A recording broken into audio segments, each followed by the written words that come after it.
नमस्ते, मेरा नाम है याज्ञवल्क और फ्रेम में जो साथ हैं उनका नाम है आलोक शुक्ला।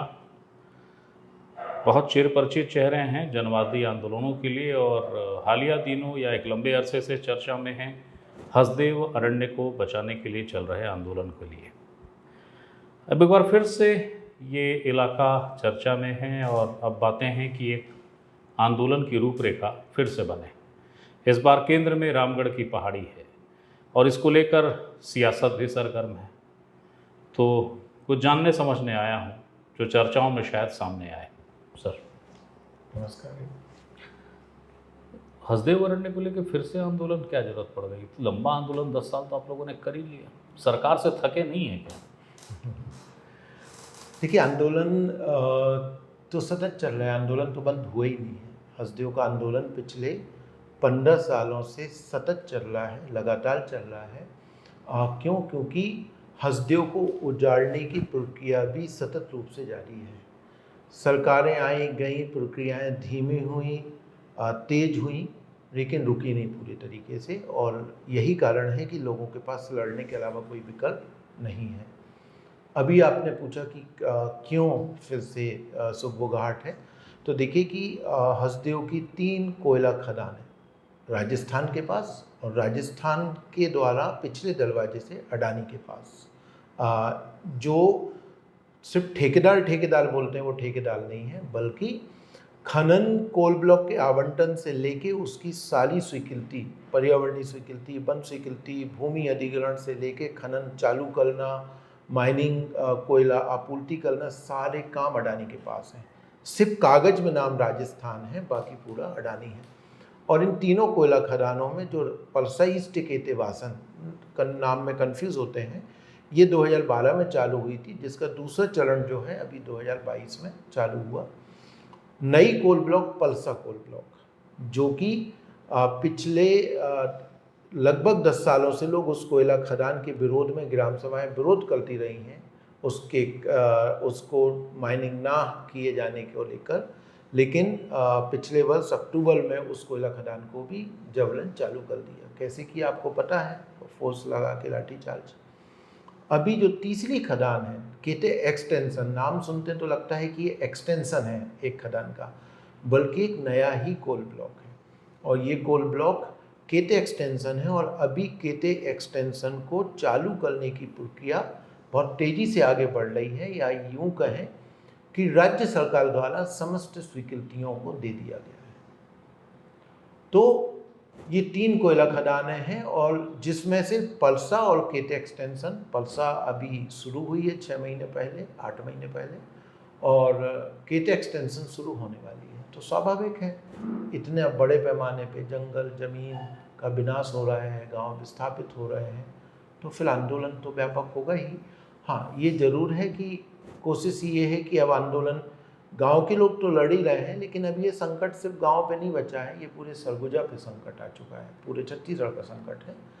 तो सभी लोग मिलकर इस लड़ाई को लड़ें, और ये कोशिश है एक व्यापक करने की। एक चीज़ बताइए, ये जो एक्सटेंशन है जिसको आप कह रहे हैं नया माइंस है, इसकी मूलतः स्वीकृति तो पहले मिल चुकी थी।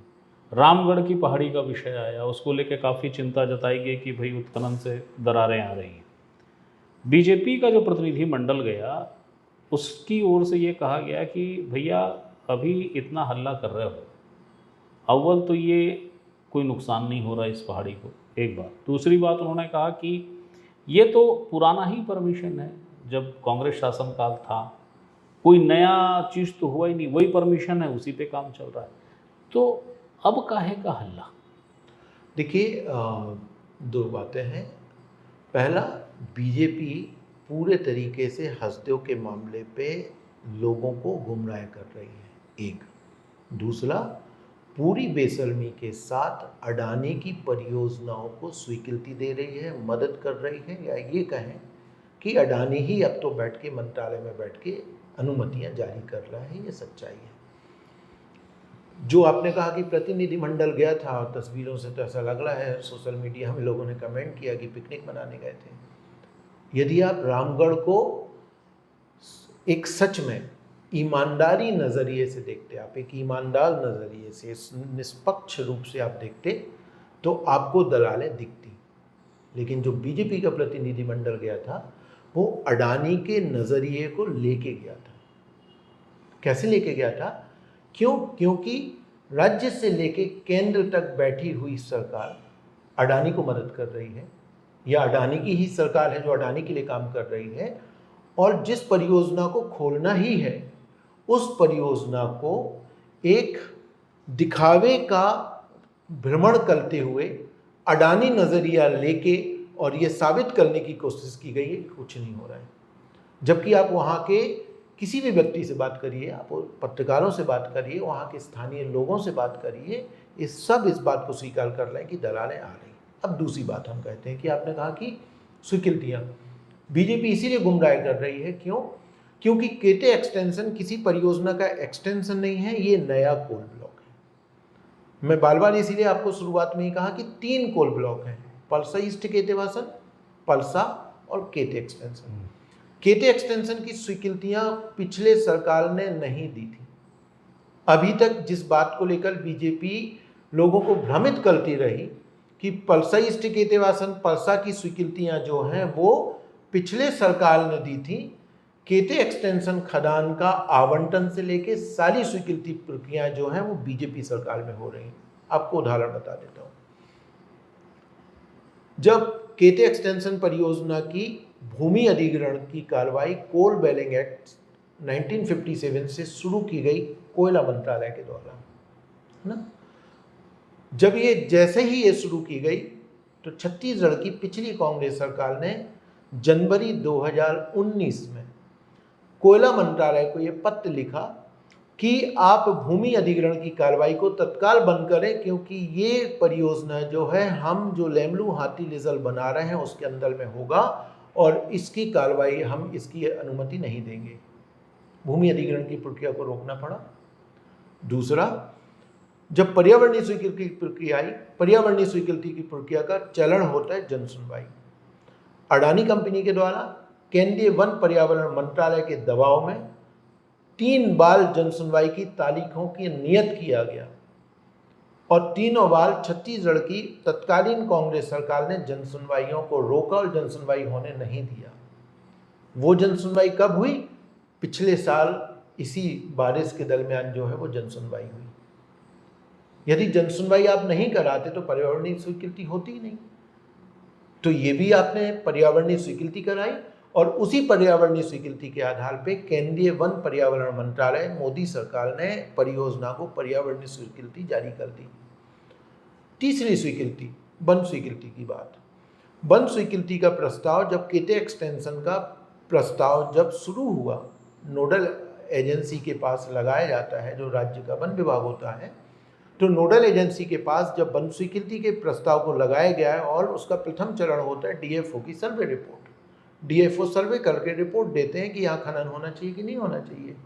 पिछली कांग्रेस सरकार में ही अगस्त 2020 में सरगुजा सीसीएफ सरगुजा ने पत्र लिखा कि ये जो इलाका है ये प्रस्तावित लेमलू इलाके के सीमा के अंदर या उससे लगा हुआ इलाका है और इस परियोजना को वन स्वीकृति नहीं दी जा सकती।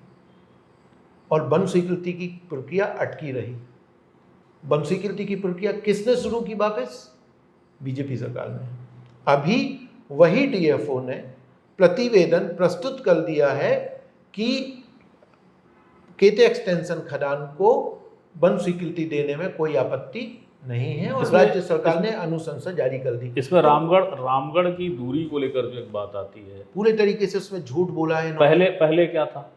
देखिए, रामगढ़ पहाड़ है। देखिए, रामगढ़ पहाड़ को इन लोगों ने बहुत जानबूझ के उसको बहाल दिखाने की पहले क्या था और बाद में क्या? देखिए, जहाँ पलसा ईस्ट केतेवासन खनन परियोजना है, आप देखेंगे कि ये पलसा ईस्ट केतेवासन और ये केटे एक्सटेंशन लगी हुई परियोजना है। तो पलसा ईस्ट केतेवासन और केटे एक्सटेंशन का जो पॉइंट है, इस पॉइंट से रामगढ़ पहाड़ की दूरी है 8.5 किलोमीटर के आसपास। सीधे आप जैसे नापेंगे। क्या बदमाशी की गई इस परियोजना के लिए कि जो सबसे नज़दीक का पॉइंट है इससे नहीं नापा गया, बल्कि इस वाले पॉइंट से एक ही जगह बी से नाप के दूरी को जो है रामगढ़ पहाड़ के बाहर 11 किलोमीटर दिखा दी गई, और ये सर्टिफिकेट जो है कलेक्टर द्वारा जारी किया गया।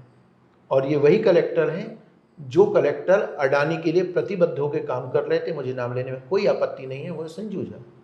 2019 में संजू झा, ये वही संजू झा हैं जब घाटबरला गांव में ग्राम सभा के लिए इन्होंने प्रस्ताव किया, आदेश किया, और घाटबरला गांव में पलसा ईस्ट केतेवासन खदान के विरोध में प्रस्ताव हुआ तो इन्होंने बैकडेट में जाके है कागज को वापस कर लिया, आदेश विड्रॉ कर दिया कि नहीं हमने तो ऑर्डर ग्राम सभा का कैंसिल कर दिया था। और यही तो अडानी के लिए संजू झा जितनी मदद करके गए हैं, या अडानी के लिए संजू झा काम कर रहे थे, और आज जो भी कलेक्टर सरगुजा के अंदर है वो पूरी तरीके से अडानी के लिए काम कर रहे हैं। अरे सर, आप किसी कलेक्टर का नाम ले रहे हो, सरकार ही वारी वारी जाऊं मोड में है और आप एक कलेक्टर को बोल रहे हो। सवाल जब हम बाल बाल सरकारों की बात करते हैं, मैं मानता हूं कि ये निर्णय ऊपर से होते हैं, लेकिन कई बार उस निर्णयों की आड़ में अधिकारी भी जो खेल करते हैं उसको भी एक्सपोज करना चाहिए। ठीक है, हमें उसको बचाना नहीं ठीक चाहिए। है, बचाने की बात नहीं। आप मेरे को बताइए 8.5 किलोमीटर उस समय, ठीक है ना? बिल्कुल, अभी भी है अभी 8.5 किलोमीटर। आप मेरे को कागजों में बताइए ना कि जो ये जो एक्सटेंशन के नाम की नई परियोजना थी उसमें शुरू में, यानी कब, भूपेश बघेल सरकार के समय, रामगढ़ की दूरी कागज में कितनी बताई गई। अब जो नया प्रतिवेदन आया जिसके बाद राज्य सरकार ने अंतिम सहमति देने की प्रक्रिया शुरू कर दी, उसमें रामगढ़ की दूरी कितनी? देखिए, रामगढ़ की दूरी शुरू से पलसा ईस्ट केतेवासन या पीकेबी खदान से ये हमेशा 10 किलोमीटर के बाहर ही दिखाते रहे हैं। शुरू से कभी भी उसको 10 के अंदर नहीं लिया, क्योंकि 10 के अंदर लेते तो इनके लिए खनन परियोजना की स्वीकृति लेना आसान होता। सवाल जो इस बात का है कि दूरी एक विषय है, दूसरा सवाल यह है कि जो वन स्वीकृति की प्रक्रिया है कि परियोजना को वन स्वीकृति देना है या नहीं देना है। यदि राज्य सरकार ये निर्णय लेती है कि इस परियोजना को वन स्वीकृति देना ही नहीं है क्योंकि ये हाथी का कॉरिडोर इलाका है, तो फिर दूरी की कोई आवश्यकता ही नहीं है। और ये निर्णय पूर्व सरकार ने लिया था, जिस निर्णय को ही आपने बदल दिया। यदि पिछली सरकार ने कहा कि आपको वन स्वीकृति नहीं दी जा सकती है और इस प्रक्रिया को रोक दिया गया, तो दूरी की दिक्कत ही नहीं है। सर, बार बार अभी रामगढ़ इशू आ रहा है ना? रामगढ़ इशू है, इसीलिए मैं स्पेसिफिक पूछ रहा हूँ, पहले कितने किलोमीटर, अब कितने किलोमीटर? देखिए, रामगढ़ का तो सर्टिफिकेट एक ही बार जारी होता है ना, कलेक्टर ने किया, वो तो 2019 में किया, वही वो तो बार बार होता नहीं है, वो तो कलेक्टर को एक सर्टिफिकेट देना होता है, कलेक्टर ने सर्टिफिकेट में बहाल कर दिया। केते का सर्टिफिकेट ही एक ही बार जारी हुआ 19 में, और उसको तो फिर बदला नहीं, वो 11 किलोमीटर बता रहा है, वो 11 किलोमीटर उन्होंने बता दिया। लेकिन आप समझिए, यही मैं कह रहा हूं कि ये जो कंट्राडिक्शन है, इस बात को आप समझिए कि अधिकारी कैसे खेल करते हैं। जिस केते एक्सटेंशन को लेके खनिज शाखा वन विभाग ने पत्र लिखा कोल बेलिंग एक्ट के खिलाफ, के कोल बेलिंग एक्ट की कार्रवाई को रोकने के लिए, ठीक, खनिज विभाग ने रोका। जिस माइनिंग की प्रक्रिया की जनसुनवाई को जो है मेंबर सेक्रेटरी ने उसकी जनसुनवाई को रोका, पर्यावरण विभाग ने। जिस खदान की वन स्वीकृति की प्रक्रिया वन विभाग ने रोका, ये पिछली सरकार की बात है, लेकिन जिले का कलेक्टर बैठ के जो है उसको 11 किलोमीटर सर्टिफिकेट जारी कर दिया। क्या कलेक्टर ने सर्टिफिकेट जारी करने के पहले शासन से बातचीत की थी? और मुझे लगता है दस्तावेजों को निकालना चाहिए कि सरगुजा में बैठा हुआ, कुर्सी पे बैठा हुआ कलेक्टर कैसे प्रशासन की इजाजत के बिना भी कंपनियों की मदद करता है। ये उसका अनूठा, ठीक है, वो एक वृहद विषय हो जाएगा, पृथक विषय हो जाएगा। आप कह रहे हैं 8.5 किलोमीटर की दूरी है, बिल्कुल ठीक है, आपके पास कोई प्रमाण है? मैप है, वो तो हम आपको अभी गूगल मैप निकाल देते हैं। आप गूगल के अंदर जहाँ पे पीकेबी और केते एक्सटेंशन का पॉइंट मिलता है और उससे रामगढ़ पहाड़ की आप दूरी आप अपने मोबाइल में निकाल लीजिए। 8.5 इसी, हाँ बिल्कुल। वो तो टी एस सिंहदेव ने भी लाइव आके उन्होंने लाइव दिखाया, उन्होंने प्रेस कॉन्फ्रेंस की लाइव में कहा उन्होंने। ठीक है, आखिरी सवाल है, अब तक 10 साल से ऊपर का आंदोलन हो गया, परसा को बचाने का मेल चल रहा था, परसा बचा नहीं, अब एक्सटेंशन फिर से आ गया, तो आखिर ऐसे जन आंदोलनों का भविष्य क्या है? और क्या ये जन आंदोलन नतीजे में जब नहीं बदलते तो क्या निराशा नहीं होती? देखिए, निराशा हमारे और हम आप जैसे लोगों के लिए सोचिए कि आज जो गांव है कल जो गांव नहीं रहेगा, उसके पास आशा निराशा क्या है? या तो छोड़ के चले जाए या फिर लड़े। तो लड़ने के अलावा उसके पास विकल्प नहीं है एक। और जब हम हसदेव की बात कर रहे हैं कि आज ये जिस रामगढ़ पहाड़ की हम बात कर रहे हैं, जिस केटे एक्सटेंशन की बात कर रहे हैं, शायद हसदेव के लोग लड़े नहीं होते, आंदोलन नहीं होता तो ये शायद 2016 में ही खदान खत्म हो गया होता। पल्सर कोल ब्लॉक शायद 2014-15 में खुल गया होता। तो कहीं ना कहीं लोग लड़के इतने दिन तक बचाए रखे हैं। अब ये जिम्मेदारी तो व्यापक नागरिक समाज की है।